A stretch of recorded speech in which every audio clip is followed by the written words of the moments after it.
Hello. मी काल तुम्हाला सांगितलं होतं, की मी हॉस्पिटलला गेले होते आणि कारणच तसं होतं. कारण मी फार हॉस्पिटलला जात नाही आणि मला फार कंटाळा येतो हॉस्पिटलला जाण्याचा. कारण माझ्या गळ्यावरती ना खूप रेडनेस आला होता, की कशामुळे तुम्हाला मी पुढं ते सांगते. त्यानंतर संध्याकाळी परत आम्ही बाहेर गेलो होतो. स्वामीला घरीच ठेवलं होतं, कारण पटकन जाऊन येऊ म्हटल्यावर थोडासा भाजीपाला घ्यायचा होता. कारण की मंडे जर आला तर टिफिनसाठी पटापट काही करायला सुचत नाही. मग भाजीपाला वगैरे घेतला आणि स्वामी मस्त घरी खेळत होता आणि रिसेंटली मी ना मुंडळाची ऑर्डर पण घेतली होती. म्हणजे आपल्याकडे जे बाशिंग वगैरे म्हणतात ते मी तेच प्रिपरेशन करायला बसलेले दुपारी. स्वामी झोपला होता तेव्हा आणि माझ्यासाठी बुगडी बनवली होती. आता लग्न आहेत म्हटलं काहीतरी छान युनिक डिझाईन करावी.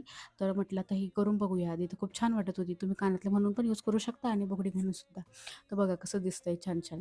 आणि माझ्या गळ्याला ना मी एक ऑनलाईन मंगळसूत्र ऑर्डर केलं होतं. एकदम छोटंसं होतं कारण की माझं सोन्याचं मंगळसूत्र स्वामीनी तोडलं. आणि त्यात काय झालं मी रिसेंटली वेगवेगळे घालत होते. मग म्हटलं छान आहे वेगवेगळे घालूया. पण त्यांनी ना असली खाज येत होती ना गळ्याला, पूर्ण गळा लाल-लाल झालेला. ते दिसत नाहीये, पण डॉक्टरना विचारलं, डॉक्टर म्हणे